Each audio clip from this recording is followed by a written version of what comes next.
So what if I told you that for a whole nation, right, over 200 million people, taking a shower isn't just, about getting clean. It's a ritual. It's so fundamental that they actually do it more than anyone else on Earth. Forget once a day. Seriously, we're talking about an average of, get this, 12 to 14 showers a week. That's according to multiple global surveys. I mean, that's double, sometimes even triple the global average. It's wild. This isn't just some quirk, it's a core part of their national identity. But the reason why, it goes so much deeper than the obvious answer of, oh, it's hot there. The truth is this fascinating blend of, ancient history, really complex social codes, and this unique concept of personal well-being that honestly, most of the world just completely misunderstands. Understanding this it's like finding a secret key to Brazilian culture. It unlocks how they think, how they socialize, and even how they perceive respect. Stay with me on this because today we're peeling back the 4 hidden layers behind this extraordinary habit. And that final layer, you're gonna wanna stick around for this. It involves a piece of bathroom technology nicknamed the suicide shower, and I promise it will absolutely change how you see your own daily routine. So let's start with the first and I guess most apparent layer, the climate. It's no secret, Brazil is a tropical country. I mean, for much of the year in most of the country, the weather is hot and just intensely humid. You step outside and within minutes, you can feel that thin layer of moisture on your skin. Brazilians have a wonderful word for this feeling, preguento. And it doesn't just mean sticky, it carries this feeling of being weighed down, lethargic, and just unclean. For a lot of us in more temperate climates, a shower is something you do in the morning to wake up or maybe at night to wash off the day. It's a bookend. But in Brazil, a shower is a reset button you can press multiple times a day. Think about it. You wake up, it's already 25 degrees Celsius, that's 77 Fahrenheit, and it's humid, so you take a shower to feel fresh, start your day. You go to work. By the time you even get to the office, just from the commute, you can feel that preguento feeling creeping back. Lunchtime comes and hey, if you have the chance or if you work from home, a quick, cool shower isn't an indulgence, it's a necessity to feel human again, right? To be productive in the afternoon. Then you go home, and before you go out for the evening or even just to relax, you take another shower to wash off the grime of the city, feel refreshed for the night. And yeah, often one more right before bed. This isn't seen as excessive at all, it's seen as, essential maintenance. A shower is not a luxury, it's a tool for comfort and psychological well-being. It's just the fastest way to combat that oppressive heat and feel energized again. But here's where it gets more interesting. If it were only about the heat, you'd think people in other tropical regions like Southeast Asia or parts of India would have the same habit. But they don't, not to this extent. The numbers clearly show Brazil is in a league of its own. And Knott tells us the climate is just the stage. The real play, the real story is driven by something much, much older and more profound. And this brings us to our second and maybe most crucial layer, the hidden historical roots of the Brazilian shower. So when you think of Brazilian culture, you probably think of that mix of European, African, and indigenous influences. And it's precisely in that mix that we find the origin of this habit.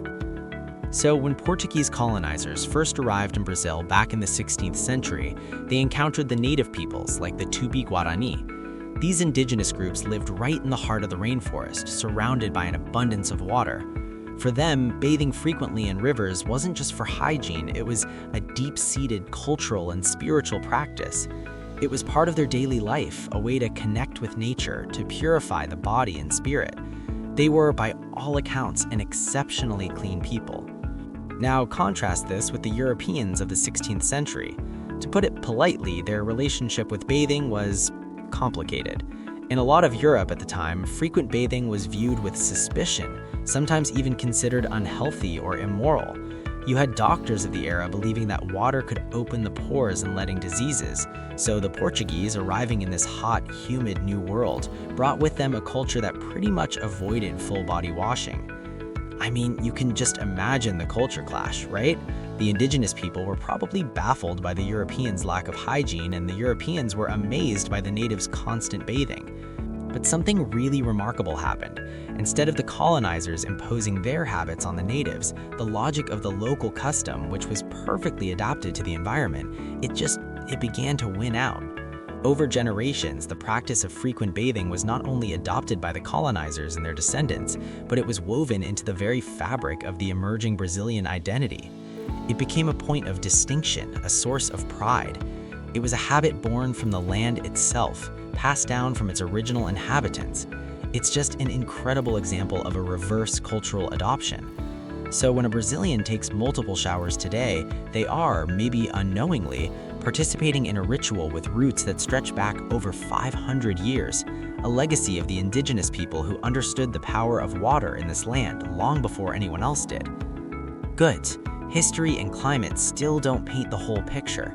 The habit evolved from a practical need and a historical tradition into something else entirely, a critical social code. And that's our third and maybe the most crucial layer. In Brazil, your personal hygiene isn't, well, it's not entirely personal. It's a public statement. It's a signal you send to the world about who you are, how much you respect yourself, and most importantly, how much you respect others. The concept is best captured by this word, cheiroso for men or cheirosa for women. It means smelling good or fragrant, but that translation is completely inadequate. In the Brazilian context, being cheiroso is a social imperative. It's not about dousing yourself in perfume. It's about the scent of cleanliness, freshly showered skin, clean hair, clean clothes. That's it. To fail at this is a major social misstep. I mean, going to a meeting, a date, or even just a casual get-together without being freshly showered can be seen as a sign of disrespect. It's like you're telling the other person, you weren't important enough for me to make the effort to be clean for you. Think of it like this. In some cultures, a firm handshake and direct eye contact are the currency of a first impression. In Brazil, that currency is your state of freshness. It's a multi-sensory experience.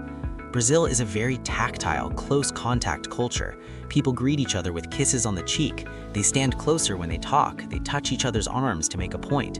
And in that context of close physical proximity, being anything less than impeccably clean is simply not an option. It's deeply tied to ideas of self-respect, of professionalism, even success. An executive will shower before a big meeting. A person will shower before a first date. You take a shower after you get home from the beach, but before you go out for dinner at the restaurant. You even take a shower when visiting someone's home if they offer, as a sign of respect for their space. This social pressure is immense, and it starts from a very young age. Kids are taught to shower multiple times a day. It's not a chore, it's just, well, what you do. It's part of being a good, well-mannered person. And look, if you're finding this cultural deep dive as fascinating as I do, and you appreciate this kind of content that goes beyond the surface, do me a quick favor and hit that like button. It genuinely helps the video reach more curious minds. And if you haven't already, maybe consider subscribing and turning on notifications so you don't miss our next exploration. It costs you nothing, but it seriously means the world to us. Thank you. So we have the climate, the history, and this powerful social code. And you might be thinking, okay, this is fascinating, but how is this even practical? The water bills, the energy costs. And you'd be right to ask. This leads us directly to our fourth and final layer, the surprising economic and infrastructural reality that makes it all possible. And this is where we have to talk about that 2-hour shower idea from the title. It's mostly a myth. The Brazilian shower culture is all about frequency, not duration. The showers are typically very short, often just 5 or 10 minutes, quick, efficient resets. But how do you heat the water for that many showers without breaking the bank? Well, the answer for a huge portion of Brazilian households is a clever, if slightly terrifying piece of engineering, the chuveiro elétrico, or the electric showerhead. For those who haven't seen one, it can be a bit of a shock. Imagine a plastic showerhead with electrical wires running directly into it. There's no central hot water tank like in many American or European homes. Instead, this device is a point-of-use water heater. When you turn on the water, it flows through the showerhead where an exposed electric coil instantly heats it just before it sprays onto you. Yeah, you heard that right. water and electricity meeting in a plastic device right above your head. This is why it has earned the affectionate and somewhat alarming nickname, the suicide shower.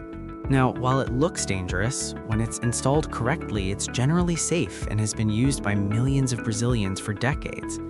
And it is incredibly energy efficient for its purpose. Instead of keeping a huge tank of water hot 24/7, it only uses a powerful burst of electricity for the few minutes you're actually in the shower. This one invention is the infrastructural key that unlocks the entire culture. It makes frequent, short, hot showers economically viable for the masses. Without the chuveiro elétrico, the Brazilian shower habit as we know it simply couldn't exist on such a wide scale. It also creates this fascinating paradox. Brazil is a world leader in renewable energy, particularly hydropower, but that very system can be vulnerable to droughts.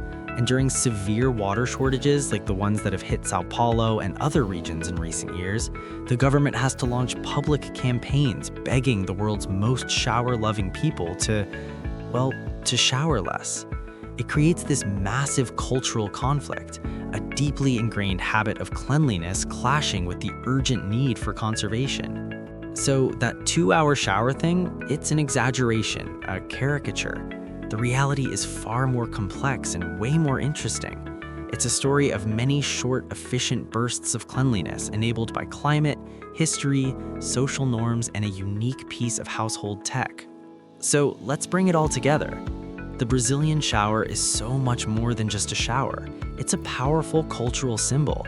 It's a practical response to a demanding climate, a historical legacy inherited from the country's indigenous peoples, a non-negotiable social code for respect and interaction, and a daily ritual made possible by a piece of brilliantly practical, if slightly intimidating, engineering. It's a perfect example of how a simple, everyday act can hold a universe of cultural meaning. It's not about being cleaner in some kind of moral sense. It's about a different definition of comfort, of respect, and well-being. Now, I'd love to turn this over to you. How does this intricate shower culture compare to your own? What's the one thing in this video that surprised you the most? Was it the indigenous influence, the social pressure, or the suicide shower? Share your thoughts in the comments below. I try to read as many as I can, and I'm genuinely curious to hear your perspective. Thank you for joining me on this journey into the heart of a fascinating daily ritual. Until next time, stay curious.